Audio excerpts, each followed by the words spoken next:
दोस्तों आज हम देखेंगे कि एसआईआर फॉर्म जो हमें भरना है, फिल करना है, तो कैसे करेंगे। सैंपल के लिए हमने एक फॉर्म लिया हुआ है जिसमें आप देखो ऊपर लेफ्ट साइड में आपको अपनी पूरी डिटेल दिखेगी, जहाँ पे आपका नाम, आपका एपिक नंबर मतलब वोटर आईडी नंबर और नीचे एड्रेस दिया होगा। उसको एक बार कंफर्म कर लें कि आपका ही फॉर्म है। देन उसके बाद में आपका जो भी सीरियल नंबर है, भाग नंबर और नाम है, वो विधानसभा आपकी कौन सी लगती है, वो आपका डिटेल ऑलरेडी फिल होगा। फिर आपका फोटो होगा और उसके साइड में आपको अभी का लेटेस्ट फोटो यहाँ पे चिपकाना है। अब सबसे पहले जितने भी लोगों को एसआईआर का फॉर्म मिला है, सभी को ऊपर के ये कॉलम, ये जो दिए हुए कॉलम है, उनको सभी को फिल करना है, सभी को भरना है, किसी को पेंडिंग रखना नहीं। ये तो कंपलसरी है, सभी को ये भरना है। सबसे पहले हम देख लेते हैं, यहाँ पे लिखा हुआ है जन्म तारीख, जिसमें आपको लिखना है अपनी जन्म तारीख, डेट ऑफ बर्थ। इसमें पहले आपकी तारीख आएगी, फिर डैश, फिर आपका मंथ कौन सा है, फिर आप डैश करके आपका जन्म का साल कौन सा है। उसके नीचे आपको दिया हुआ है आधार नंबर और लिखा हुआ वैकल्पिक। वैकल्पिक का मतलब है कि आपको अगर आधार नंबर लिखना है तो आप लिख सकते हैं, नहीं तो आप ब्लैंक करके भी, कंपलसरी नहीं है, आप उसको स्किप कर सकते हैं। फिर उसके बाद आपको लिखना है मोबाइल नंबर।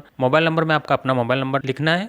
उसके बाद नीचे आते हैं, लिखा हुआ पिता या वाली का नाम, या वाली मतलब पेरेंट्स के नाम में आप भी अपने पिता का नाम लिख सकते हैं। और उसके नीचे लिखा है आपके पिता या वाली का मतदार का जो है मतलब वोटिंग आईडी नंबर। मतलब यहाँ पे आपको क्या करना है कि आपके जो आपने ऊपर जिनका नाम लिखा है पिता का, उनका ही नीचे आपको वोटर आईडी नंबर लिखना है। और ये कंपलसरी नहीं है, अगर है तो लिखना है, नहीं तो आप डैश कर सकते। उसके बाद में नीचे लिखा हुआ माता नु नाम, मतलब अपनी मम्मी का नाम, तो मम्मी का नाम आपको लिखना है। उसके बाद उसके सेम नीचे आप देखेंगे कि मातानो मतदार ओळख पत्र नंबर, मतलब आपके मम्मी का वोटर आईडी नंबर, अगर है तो लिखना है, नहीं तो आपको डैश कर देना है। उसके बाद है जीवन साथी का नाम, तो ये कॉलम उनको भरना है जिन जो मैरिड हैं, जिनकी शादी हो चुकी है, तो उनको लिखना है। तो अगर ये कोई जेंट्स कैंडिडेट फिल कर रहा है अपना फॉर्म, तो उन्हें अपने वाइफ का नाम लिखना है। अगर कोई बहनें अपना फॉर्म भर रही हैं, तो उनको अपने हस्बैंड का नाम लिखना है। उसके बाद में नीचे उनका लिखा है कि जीवन साथी नो मतदार ओळख पत्र नंबर, मतलब आपके जीवन साथी का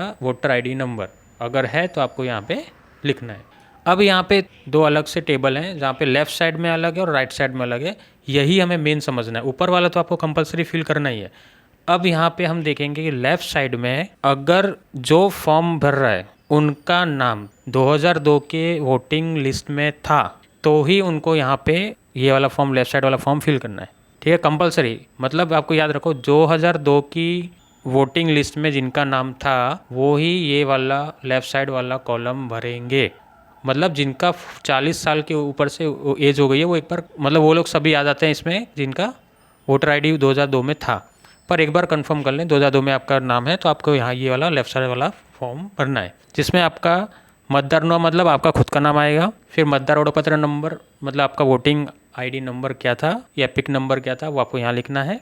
अगर है तो आपको लिखना है, नहीं तो आप डैश कर सकते हैं। फिर संबंधी का नाम मतलब आप उनके जिनका फॉर्म है उनके पिताजी और माता का नाम यहाँ पे लिखना है। अब जिनका आपने जो फॉर्म भर रहे हैं, तो संबंध में आप क्या मतलब रिलेशन क्या है, तो उसको आप डैश कर दें, वो या फिर आप लिख सकते हैं सेल्फ या पोते। ठीक है, अब जिला में लिखेंगे जो भी आपका जिला है, राज्य आपका कौन सा लगता है, विधानसभा मत विभाग का नाम आपको voter ID detail, voter ID list में आपको मिल जाएगा। ठीक है, वो आपको लिखना है। फिर विधानसभा का वोटिंग नंबर क्या था, मत विभाग नंबर क्या था, वो आपको लिखना है। भाग नंबर लिखना है और अनुक्रम मतलब सीरियल नंबर जो भी है आपको लिखना है। ये डिटेल आपको मिल जाएगी, ऑनलाइन में भी अवेलेबल है। ठीक है, अगर आपको नहीं पता है तो आपको क्या करना है, इसको ब्लैंक रखना है। और आप जब भी सबमिट करने चाहेंगे अपने बीएलओ के पास, तो वो आप उनसे, वो उनके पास पूरी लिस्ट होगी, वो लिस्ट से चेक करके आपको यहाँ पे लिखवा देंगे। ठीक है, तो ये इसमें हमें बहुत टेंशन लेने की ज़रूरत नहीं है। अगर आपको पता है ऑनलाइन डिटेल निकाल सकते हैं, आप निकाल लीजिए, लिख लीजिए। अगर नहीं पता है तो आप चले जाए बीएलओ के पास, वो आपको डिटेल निकाल के दे देंगे। अब आते हैं हम राइट साइड वाले कॉलम में। मतलब इधर यहाँ पे एक फॉर्म कौन भरेंगे, जिनका नाम 2002 की वोटर लिस्ट में नहीं था, उन लोगों को ये भरना है। मतलब यहाँ पे आएगा लेफ्ट साइड में जो जिनका 2002 में नाम था, और राइट साइड में 2002 में जिनका नाम नहीं था, तो वो क्या करेंगे, नाम। तो नाम यहाँ पे कौन लगे, जो फॉर्म भर रहे हैं उनके माता या पिता का नाम। तो यहाँ पे अपने माता पिता का नाम कोई भी एक का नाम लिख दीजिए। फिर मतदार ओळख पत्र नंबर मतलब आपका वोट, जो आपके पिताजी हैं या माताजी जिनका नाम लिखा है उनका वोटर आईडी नंबर यहाँ पे नीचे लिखना है। ठीक है, आपको अगर है तो लिखना है, नहीं तो कंपलसरी नहीं है। फिर संबंधी का नाम मतलब जिनका नाम अपने ऊपर लिखा है अपने माता या पिताजी का, उनके पिताजी या माताजी का नाम लिखना है। नाम में मेरे पिताजी का नाम आएगा, और संबंधी के नाम में मतलब मेरे दादाजी का नाम आएगा, ठीक है। तो वहाँ पे लिखेंगे और संबंध में हमें क्या लिखना है, तो हमारे जो ऊपर नाम लिखा है उसके साथ हमारा रिलेशन क्या है।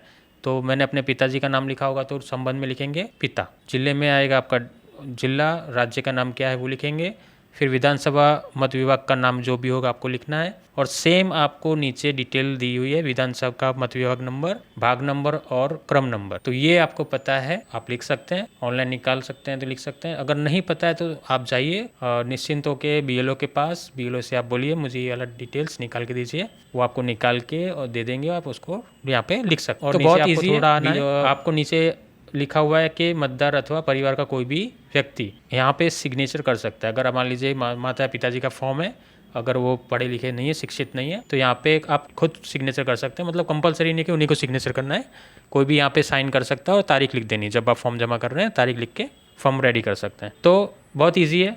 ऊपर कंपलसरी बनना है, लेफ्ट साइड में जिनका 2002 में नाम है उनको लिख भरना है, और राइट साइड में जिनको 2002 में नाम नहीं था वो भरना है। पर यहाँ पे अपना नहीं आएगा, वहाँ पे हमारे पिताजी और माताजी का डिटेल आएगा, ठीक है।